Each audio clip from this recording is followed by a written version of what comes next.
Welcome to How I Grew My Practice, the podcast where health professionals share the behind-the-scenes stories of how they built a thriving practice. Each episode will uncover surprising challenges, victories, and life lessons learned throughout their journeys. Let's get started. Welcome to How I Grew My Practice, a 15-minute podcast sponsored by NexHealth. My name is Alec Goldman. I'm leading content here at NexHealth. I'm being joined today by Christine Sison, founder and CEO of Swiss Monkey. Christine, so glad to have you on the show. How are you doing?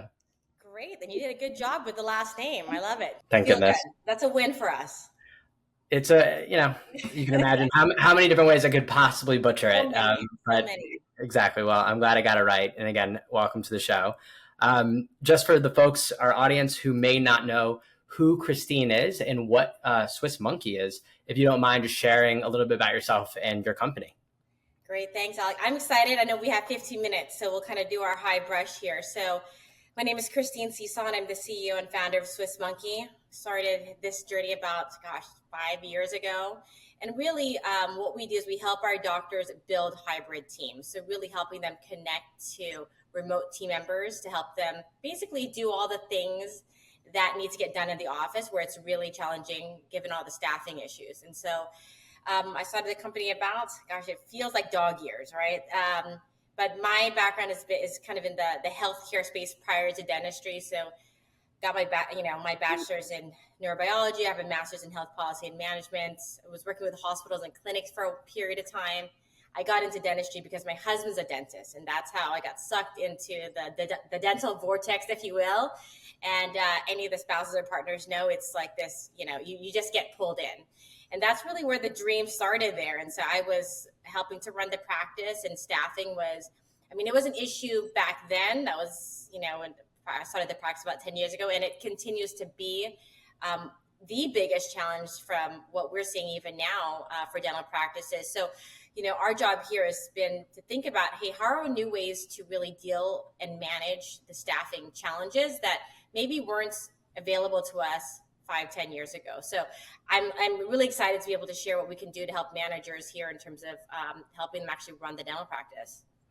So even before jumping into ways to optimize an office manager's time in office, it's a mouthful.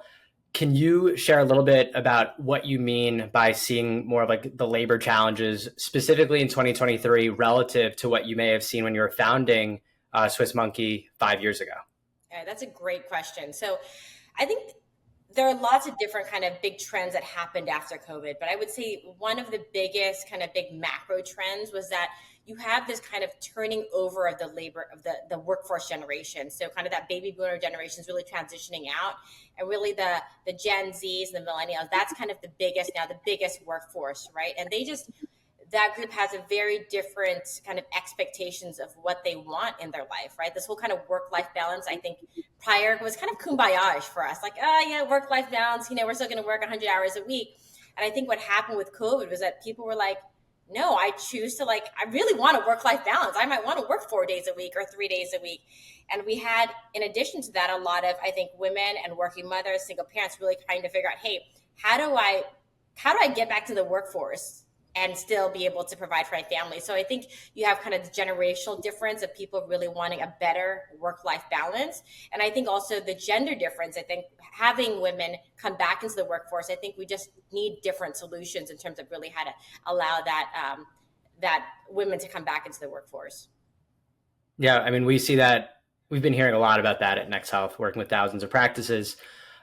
Just that there's a massive labor challenge with regards to maximizing your existing staff, keeping them happy, even if they may be asking for a little bit more, but also hiring back new staff is now extremely hard, right? Yeah. So my question to you in regards to how are you optimizing staff's time? You guys must be giving tons of advice, but what is your go-to immediate sense when you're working with a dental practice? What's the advice you're giving to ensure that the existing staff remains happy? Is kind of the immediate question that I have for you. Yeah, absolutely. So we know that there are about 10 million jobs and about 5 million people left the workforce, right? That we're still about that much short. So there are double the amount of jobs available than people in the workforce just in the US. So regardless, we're going to need new ways to operate, right? There just isn't enough people in the workforce. And so what do we really do? It's okay, but it's like, we're in the healthcare space. Like, we need people that are going to be patient facing. So there's really kind of two things, right? So there's the clinical piece, patient facing things where you need dental assistants, hygienists, things of that nature. That is definitely an industry kind of solution that we're going to need to come together to really fix. But I think what we've been able to do at Swiss Monkey is saying, hey, what can we do with virtual front desk team members, right? We know that people want to work from home. We know people want, more of a 1099 independent contractor relationship. How do we really tap into that kind of fractional labor force, people that want more independence, want more flexibility? That's a whole contingent market that I don't think healthcare has really been really good at. Right. We see that a lot in the tech field, especially here in California. We have a lot of 1099s, kind of contingent workforce, part-time workers. And I think the companies, we do this in hospitals as well, but the companies that can figure out how to tap into the fractional team members, the hybrid team members, people that are offsite, are the ones that are going to succeed. And what we've really been focused on over the last few years is giving our doctors and our managers the blueprint of how to do that, right? It's not just outsourcing, but it's saying, hey, I know that, you have a really special private practice that you guys have built. And the last thing you want is to send it over to Joe Schmo, who doesn't know anything about dentistry and is actually going to do more harm than good. So we've really kind of worked with our managers and doctors is first, we want to kind of dispel all the bad things that can happen, but figure out, hey, how do you really do this well? Because if you can do it well, the promise is really cool, right? So you have the blueprint, you have to make sure that, hey, we aren't sending HIPAA encrypted information over like your bad email address or over cell phone. So the technology blueprint is really key. And then really how to provide the right communication between your on-site and your off-site team members, and how to say, hey, do you really need someone 40 hours a week? Or maybe you just need someone 3 hours a day to help phones, right? Just to kind of give your on-site team members a little bit of relief. Or maybe there's, someone wants to do but we had someone who had maternity leave for 3 months, and it's really hard to find a full-time team member who's going to leave their job to cover that. But we have tons of fractional team members saying, hey, I can cover for 3 months, and then when you're done, then I'll go look for another engagement. So really what we've been doing is helping our doctors and our managers kind of connect with all of these people. And there are a lot of people in the dental industry who's saying, hey, I want some more flexibility. I want to work from home, and I don't want to have to spend 30 minutes commuting each way. What are my options as a dental professional? And so I think there's kind of two sides here that we're really blessed to be able to connect. Very cool. So something that I hear from all the time with practices, if you said, what makes your practice different from the one down the road or any of them in the nearby community, the go-to answer is always, always, always my team, right? So I can imagine a world where you say, hey, we're going to install something called fractional workers, or what we both know as 1099s, and then say, whoa, that doesn't feel like it's going to be able to scale my brand or scale what I think means good care. Yeah. So how do you think about scaling somebody's personal brand to somebody who might be only working a number of fractional hours? Yeah, that's a great question. I think one of the things here that we are really committed to is that as you use an offsite team member, that you keep that patient experience sacred, right? So there are different types of quote unquote kind of outsourced companies or offsite teams, things that you may be, using offshore team members. And it depends on what that team member is doing, right? If they're doing non-patient things like insurance aging or following up with or insurance verification, where they're not dealing with an actual patient, maybe it's okay for them to be offshore, right? Like maybe you don't need that. Maybe you want to pay the lowest cost wages because it's not really patient facing. It's not affecting your brand. But I think for us, every office that we work with that's doing something that's patient facing, they're onshore, they're the US based.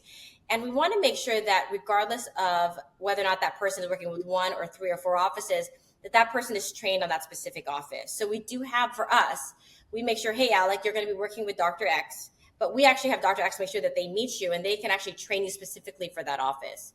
So typically for us, for our dental professionals, they're only working with 2 to 3 offices. They're not usually having, for 1 hour working with 3 different offices. If you are working, 8 to 10, it's that one office, 10 to 12, maybe another office.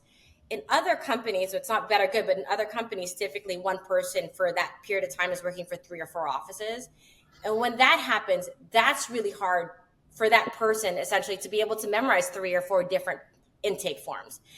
We try that. It doesn't work so well for us just because what we found is people on the other end is saying, you know what, this feels really transactional for me. And actually we have higher attrition rates because people are like, this feels just like a transactional experience, right? So we found that when you have someone working specifically with 1 or 2 offices, they feel more connected. There's more meaning in their work. You have lower attrition rates because they're not traveling. They have time for to have coffee in their pajamas or whatever it is. And then the doctors also, they're like, great, I can train Alec because during that time, he only is working with my office. So he knows my patients, he knows my team members, he knows how we like to schedule.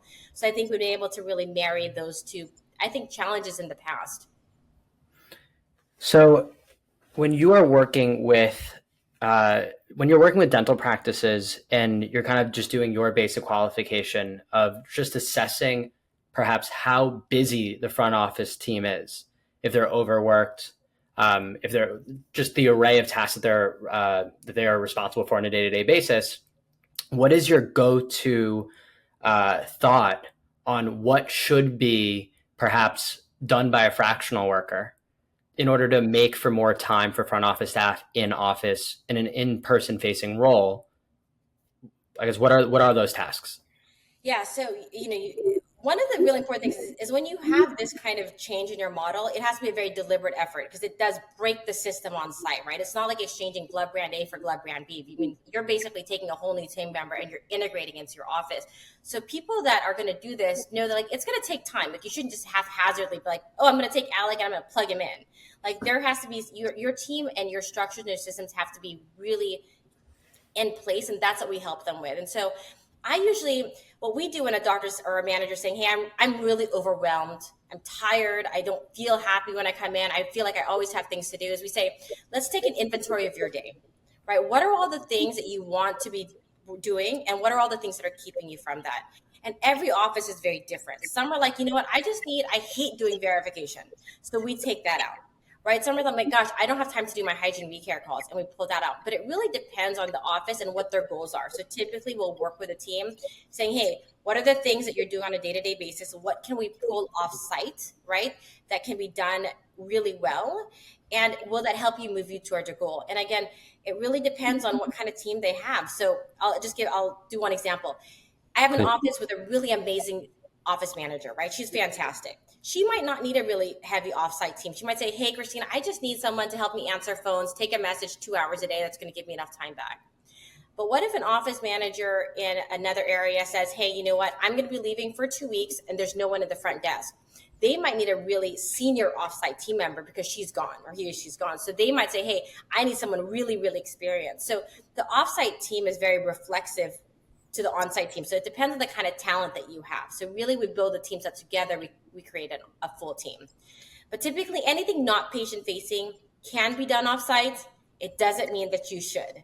It just depends on kind of what the team needs. And so that's where we really work with them to say, hey, start off small, do just 1 or 2 hours. It doesn't need to be a full time. Maybe it's only 3 hours a day for 10 days a month, right? We have a startup that only works with us 5 days a month. So, I think we kind of we allow them to build trust in the model. And sometimes like maybe once a week, 3 hours a day is enough, right? And if they need it, they can always build on and always add on more team members. Cool. So I know that I guess if you were to think about the different ways that you can optimize a front office team member's time, there's really the people, adding resources, there's process and improving, and then there's certainly tools. Yes. So when you're thinking about tools and recommending tools, I guess, can you give me a little bit about how you think about recommending, given that there's such a wide variety and just sheer high volume of software systems for the dental space? How do you think about which ones are great, which ones are not so great? What types of questions do you recommend practices to ask, or to speak with? Yeah, absolutely. I think one of the things that's really important is for us, obviously, because we're remoting it, they have to be a digital office, right? So they need to have, some kind of practice management software that they're actually using. Now, it always helps, especially when we're an offsite team, that we have things like, obviously like NexHealth, right? Where everything is in one place. It's easy for us to communicate with patients, things of that nature. All of those tools I think are helpful because like we talked about, staffing is already scarce, right? Like what you don't want is you don't need someone spending 3 hours doing outbound calls when you can use tools like NexHealth that can do 300 outbound emails and text messages in 10 seconds. Like obviously that is going to be the best way to use that team. I think sometimes we have the technology and we don't know how to use it and we don't use it efficiently. But what I found is like, let's talk about like what are the things that need to be done? What can be automated? And then anything that's not automated, that is what we're going to use the offsite team member to do, right? Then we can manage it, we can streamline, we can identify opportunities. But I think for us, we are big proponents of using digital tools to streamline and automate and just make things more efficient. It's by far, I think, one of the most important renaissance, I think, happening in the dental industry is like all of the tools are now becoming available that used to have to be done by people. And the reality is, let's just use online scheduling, which you guys have an amazing tool on. We don't need to pay someone $20 to $30 an hour calling patients about their hygiene appointment when people are busy. They don't want to talk to you, Alec. Like, just send me the link. I know my schedule. I will schedule it. But before, what we used to do is we'd spend 15 to 20 minutes with a patient trying to figure out what their schedule looks like. It's just not a good use of their time. So I think for us, we're always looking for opportunities to be able to say, hey, where does technology fit in and how do we really utilize it so we can maximize kind of human capital? It's incredible to see how much software has been helping dental practices, especially in such a tough time where, to what you were talking about just earlier on in regards to the labor challenges, that there are tools that really should be making their life easier, even if trends are not necessarily falling in their direction.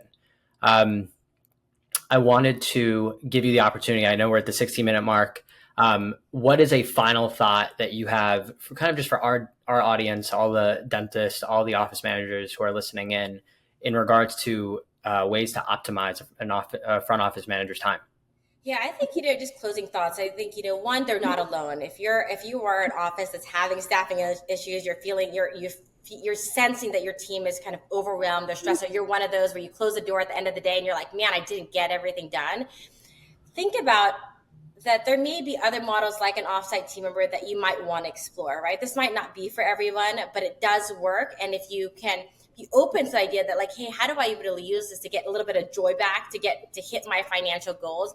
I think that's where we want all of our practices to start. It's just let's just have a conversation, right? It's nothing you have to be committed to long-term, but maybe it just helps you every now and then. And I tell you, I think for me, that's enough because we're losing a lot of not only dentists, but people in the dental industry because they're burning out.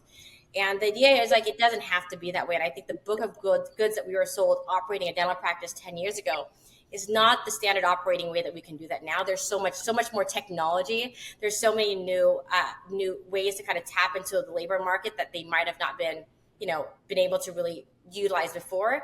And I think together we can kind of figure out, hey, how do we bring a little bit of joy back? How do we reach our goals? How do we maximize all the talent that we have? So yeah, that would be my little closing statement there.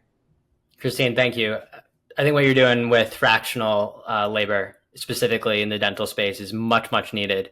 And for those who have not met Christine or have spoken to her, please reach out to her. I think it's a massive opportunity for you to figure out a really unique way to get more resources at your office that scale up and down without needing to bring somebody on full time. Christine, it was so nice speaking with you today. Thanks, Alec. I appreciate it. Have a good day, everyone. You too. Thanks.